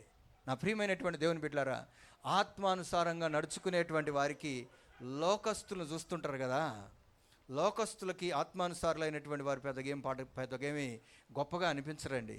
కానీ దేవుని దృష్టిలో వాళ్ళు చాలా గనులు అని మీకు జ్ఞాపకం చేస్తున్నా. ముగింపులో 2 విషయాలు, చాలా ప్రాముఖ్యమైన విషయాలు నేను త్వరగా చెప్తాను, వినండి. గలతీలకు రాసిన పత్రిక 6వ అధ్యాయము, త్వరగా తీయండి. గలతీలకు రాసిన పత్రిక 6వ అధ్యాయము 8వ వచనంలో రిజల్ట్స్ ఉంది, ఫలితం ఉంది. అమ్మ ఇటు వినండి, ఫలితం ఉంది. ఏలైనగా తన శరీరేచ్ఛలను బట్టి విత్తువాడు తన శరీరము నుండి క్షయమను పంట కోయును. చూసిండండి, మీరు శరీరానుసారంగానే ప్రతిదీ చేసుకుంటూ పోతే ఏం కోస్తారంట? ఏ పంట? శరీరము నుండి క్షయమను పంట కోయును. నాతో చెప్పండి, క్షయమను పంట. ఏం పంట అంటే? పాడైపోయేది, నశించిపోయేది, క్షీణించిపోయేది, చేతికి దక్కంది, మిగలంది, నష్టపుచ్చేది, అవమానం కలిగించేది వస్తుంది లాస్ట్కి, శరీరాన్ని పాటిస్తే. అమ్మ వింటున్నారా? మూలగాల్సి వస్తుందంట. ఏంటి? మూలగాల్సి వస్తుంది. అన్నీ ఇవ్వడానికి ఇప్పుడు టైం లేదు. మూలగాల్సి వస్తుంది. రోగం వస్తే మూలుగుతాను చూడండి. శరీరానుసారంగానే జీవిస్తే నీకు వచ్చేది ఏంటి? క్షయత. అనండి ఒకసారి. క్షయము, అక్షయము. క్షయత, అక్షయత 2 ఉన్నాయి. నశించిపోయేదే ఏదైనా సరే శరీరాన్ని ఫాలో అవ్వుకుంటూ నువ్వు పోయావు అనుకోండి, ఏమవుతుంది? నశించిపోయేదే. ఒక చిన్న మాట చెప్తాను వినండి. శరీరానుసారంగా ఆలోచించిందంట ఒక లేడీ. తినుటకు మంచిదియు, మాట్లాడండి, ఏంటంట? తినుటకు, ఆహారమునకు మంచిదియు, చూచుటకు రమ్యముగా ఉన్నదంట. కోసుకున్నది. ఏమంత లాభం వచ్చింది? మాట్లాడరు. జీడిపప్పు, కిస్మిస్, అంజూరం మంచిగా రోజు యాపిల్స్ తింటున్నాం అనుకోండి, ఏదో ఒక లాభం వస్తుంది. అవునా కాదా? అవి ఉన్నాయంటారండి? ఏదైనా తోటలో ఉండుంటాయా? అవి తింటే కొద్దిగా తెల్లగా అయ్యేదో, లేకపోతే ముడతలు పోయాయో, లేకపోతే ఎన్నుపూసలో బలం వచ్చేదో, కీళ్ళల్లో బలం వచ్చేదో ఏదో జరిగేది. ఏం చేయకుండా తినొద్దన్న పండు తినంగానే ఏం పోయినాయి? మహిమ పోయి. చూసిండండి, నిలిచాయి, నిలబడ్డాయా, పోగొట్టుకున్నాయా? అన్నీ పోయినాయి. అధికారం పోయింది. గర్భంలో ఉంచి కూడా పిండం బయటికి నొప్పి లేకుండా వచ్చేదంట. కానీ ఏం చేసిందో తెలుసా? నొప్పితో పిల్లల్ని కంటాం అన్నాడు దేవుడు. చూశారండి, ప్రసవం అప్పుడు దేవుడు పెట్టాడు ఆ మాట. ఇద్దరు ఒకటే, సాటి. కానీ ఈ రోజున నీ భర్త నిన్ను ఏళ్తాడన్నాడు. ఈ రోజున అప్పర్ హ్యాండ్ సప్రెషను ఎందుకు వచ్చింది? ఈరోజున మీరు జ్ఞాపకం చేసుకోండి. చాలా పోగొట్టుకుంది, తినబుద్ధి అయింది ఆమెకి. 2 గురించి ఆలోచించింది. దేవతవైతే నువ్వు ఇటు ఎందుకుంటావు? ఏవే ఇటు ఇరవూసుకొని గలీజ్గా ఇట్టుండవు అమ్మా, నువ్వు చాలా బాగుంటావు, చాలా చక్కగా ఇట చెప్పేసింది. ఏమనుకుందో మరి? దేని గురించి ఆలోచించిందో? ప్రియమైనటువంటి దేవుని బిడ్డలారా, మొదటి శోధన, మొదటి పాపము నాకు తెలిసినంత వరకు వస్త్రాలు, అర్థమైందా? అలంకరణ, అధికారము, తిండి అన్నీ పోయినాయి. తిండి కూడా పోయింది ఏమో చేతిలో నుంచి. నీవు కష్టముతో ముక్కుపు చెమట కార్చి పంటలు పండించాల్సి వస్తుంది. పైగా నువ్వు ఒక ఇత్తనం వేస్తే దాని చుట్టూ మొత్తం కంప మొలుస్తూ ఉంటుంది. అర్థమైందా? గచ్చపొదలు మొలిపిస్తుంది. ఇది పరిస్థితి. నువ్వు శరీరానుసారంగా ఆలోచిస్తే పైకొస్తా, పెద్దగా అయితా, దేవత అయితా, ఈ పండు కూడా తింటా, దేవదూతలతో సమానం అయిపోతా, దేవుడితో సమానం అయిపోతా అని శారీరకంగా నువ్వు ఆలోచించుకుంటే క్షయత అనే పంటకొస్తావు. ఆత్మను అనుసరిస్తే, చదవండి, ఆత్మను బట్టి విత్తువాడు ఆత్మ నుండి నిత్య జీవమను పంట కోయును. ఆత్మను బట్టి నిత్య జీవమను పంట కోయును. ఈ మాట నాకు ఎంత బాగా నచ్చిందో. దేవునికి స్తోత్రం. నువ్వు ఆత్మానుసారంగా నడుచుకుంటే ఏ పంటకు వస్తావు? నిత్య జీవం అనే పంట. నిత్య నరకం అనే పంట కాదు. శరీరానుసారంగా పోతే, ఇక్కడ క్లియర్గా చెప్పాలంటే శరీరానుసారంగా పోతే నిత్య నరకం అనే పంట. అదే ఆత్మను అనుసరిస్తే నిత్య జీవం అనే పంట. దేవునికి స్తోత్రం. అమ్మ, ఒక చిన్న సాక్ష్యం చెప్పి నేను ఈ ప్రార్థన ముగించేస్తాను, వినండి. నాకు హైదరాబాదులో ఒక 1000 గజాల స్థలం చర్చి కట్టుకోవడానికి ఒక రియల్ ఎస్టేట్ వ్యాపారం చేసేవారు ఇస్తానన్నారు. వారు ఇచ్చిన సలహా ఏంటంటే, మీరు చర్చికి తీసుకోండి, చర్చికి రాసిస్తాం, గుడికి ఇచ్చాం, మసీదుకి ఇచ్చాం, మీకు కూడా ఇస్తాం, ఓకే, మీ మీద అభిమానం ఉంది కాబట్టి మొత్తం మీకే ఇస్తాం. 1000 గజాలు 1000 గజాలు మీ గుడికి ఇచ్చాం, 1000 గజాలు మసీదుకి ఇచ్చాం, మీకు ఇది ఇస్తాం, తీసుకోండి. పిల్లలు ఉన్నారుగా, ఒక 200-300 గజాల్లో చర్చి గట్టి అట్ట పెట్టేసి ఈ మిగతా 700 గజాలు బాబుకో పాపకో ఉంచేసుకోండి. బాగుందా లేదా? శరీరానికి ఎంత హాయిగా ఉందో తెలుసా ఇది? ప్రార్థనలు చేస్తే వద్దన్నాడు, ప్రార్థన చేస్తే వద్దన్నాడు. దేనికి సంబంధించింది? వీడు మామూలుగా లొంగడు, ఉద్యోగం చూపిస్తున్నో పదవి చూపిస్తున్నో లొంగడు. వీడిని ఏ గాలంతో కొట్టాలా, ఈ గాలానికి ఏం గుచ్చాలా, చర్చినే గుచ్చింది. అది అర్థమవుతుందండి? ఈ మధ్య పోయినప్పుడు ఏమంటారు, నువ్వు తీసుకోమంటే ఆ రోజు తీసుకోలే కదా, 36,000 నడుస్తుంది బాబు, అది గజం 36,000 అంటే ఇంటూ 1000. ఆలోచించండి. నా దేవుడు ఏమన్నాడంటే, అక్కడ సాకిరాల్లో పట్టాలు కట్టుకొని అవి చినిగితే మళ్ళీ కట్టుకొని ఆడనే కింద కూర్చొని ఆడనే చేసుకోమంటున్నాడు. పోటానికి సంధిస్తే బాగు. అట్టెందుకు అంటాడండి? శరీరం అట్లా అంటది. ఎక్కడైతే సేవేగా శరీరం అంతే అంటది. అర్థమవుతుందా? ప్రియమైన దేవుని బిడ్డలారా, ఎక్కడికి పోదునా పో. అదే ఆ దేశం బొమ్మంటున్నావులే కానీ మరి ఏ పట్టణానికి బొమ్మంటావు? హెబ్రోనుకు బో అన్నాడు. నేను చూపించబోతున్న ఆ కొండలలో నేను చూపించే కొండ. దేవుడు చూసినరా ఎట్ట మాట్లాడాడు? ఆడికి పడితే ఆడికి పోనలే దేవుడు, ఏది పడితే అది చేయనులే. శరీరం ఏమంటుందో తెలుసా? ఎక్కడ చూస్తే అదే. శరీరం ఏం చేసిందో తెలుసా? సొదొమ గొమొర్రాను చూసింది, రాబోయే రోజుల్లో కాల్చబడేటువంటి దాన్ని చూసింది. పచ్చిక మైదానం అన్నది. శరీరం ఏమన్నదో తెలుసా? ఏదేనుతో పోల్చింది దాన్ని. దేవుడు రేపో మాపో శపించబోయే పట్టణాన్ని శరీరం దేంతో పోల్చిందో తెలుసా అండి? ఏదేనుతో పోల్చింది. కానీ అబ్రహాము ఆత్మను అనుసరిస్తాడు, చెవులో మాట్లాడుతుంటాడు, అట్లా నడుస్తూ ఉంటాడు. అయ్యా ఎంత పోయింది ఇప్పుడు ఎట్లా అనంటే, లే అన్నాడు. లేచాడు. లేచినాక నడు, ఈ అరణ్యంలో నడుస్తుంటే కాలు బ్యాలెన్స్డ్గా పడుతుందా? నడుచుకుంటా పాపం ఆ వయసుకి నడుచుకుంటూ పోయాడు. ఎంత దూరం ఉత్తరం నడుస్తావో, దక్షిణం నడుస్తావో, పడమర తూర్పు నడుస్తావు, నడిచిందల్లా నీకు ఇస్తా అన్నాడు. ఇచ్చాడు. ఏముందాడ? బీడే, పోరంబోకులాండి అది. అబ్రహామా, నువ్వు కాలు పెట్టింది దీవిస్తా చూడ అన్నాడు. దేవునికి స్తోత్రం. ఎవరికంటే ఎక్కువ దీవించాడో తెలుసా? అక్కడున్న రాజు కంటే ఎక్కువ దీవించాడు. అక్కడికి పోయిన లోతు కంటే దీవించాడు. ఈరోజున నేను మీకు జ్ఞాపకం చేస్తున్నా, నీకు శరీరం ఏం చెబుతుందో అది క్షయాన్ని తీసుకొని వస్తుంది నీకు. చాలామందికి అర్థం కావట్లే. ఇన్ని సంవత్సరాలు కూడగొట్టింది శరీరాన్ని అనుసరిస్తే బూడిదై కూర్చుంటుంది. ఆత్మానుసారంగా నువ్వు చేసుకుంటూ పోతే ఏమి లేదు, అది నిత్య జీవం అనే పంట నీకు ఇస్తుంది. అబ్బాయి లాజరు ఏముందా నీకు? ఏమీ లేదు నాకు. ఇంటి నెంబర్ యాడుంటా నాకేం తెలుసు? రోజుకు ఒక ఇంటికి ముందు పడుకుంటా. ఆ ధనవంతుడి ఇంటి ముందు ఎక్కువ ఉంటాయి, ఎందుకంటే వాడు రొట్టెలు ఇచ్చేస్తాడు. అక్కడ బతుకుతానండి. నా అడ్రస్ అది కేర్ ఆఫ్ ప్లాట్ఫామ్. ఓకే, నిత్యత్వం ఉంది. నా ప్రియమైనటువంటి సహోదరుల, దేనికోసం తాపత్రయపడుతున్నా? దేవుడేం మాట్లాడట్లేదా నీ గురించి? మీకు ఒకటి తెలుసా? అడగకపోయినా చెప్తున్నాడు, అలిగినా చెప్తున్నాడు, వెంటబడి చెప్తున్నాడు, గద్దించి చెబుతున్నాడు. తండ్రి కాబట్టి, ప్రేమ కలిగినాడు, ఏమవుతుందో తెలుసు కాబట్టి మాట్లాడుతున్నాడు. కానీ నీకు నచ్చట్లే, ఎందుకంటే శరీరంలో ఉన్న పాప నియమం పెళ్ళుబుకుతా ఉంది. నా ప్రియమైన సహోదరులారా, నా దేవుని సేవకునిగా 2 చేతులు జోడించి మీ అందరికీ చెప్తున్నాను, దయచేసి ఇకనైనా ఆత్మకు లొంగండి. ఆత్మ ఆధీనంలో ఉన్నటువంటి ఆత్మీయులు తెర మీదకి వచ్చి మాట్లాడుతుంటే జస్ట్ లొంగండి, దీవించబడతారు. ఆత్మను అనుసరిస్తే నిత్య జీవం అనే పంట కోస్తారు మీరు. మరణం ఉండదు, దుఃఖం ఉండదు, ఆవేదన ఉండదు, నష్టం ఉండదు. ఇది ఈ రోజున దేవుడు మనకు చూపించేది. శరీరం ఉన్నంతసేపు శరీరం మాట్లాడుతూనే ఉంటుంది, శరీరం తన పని తను చేస్తూనే ఉంటుంది, తన రెచ్చగొట్టే పనులు చేస్తూనే ఉంటుంది.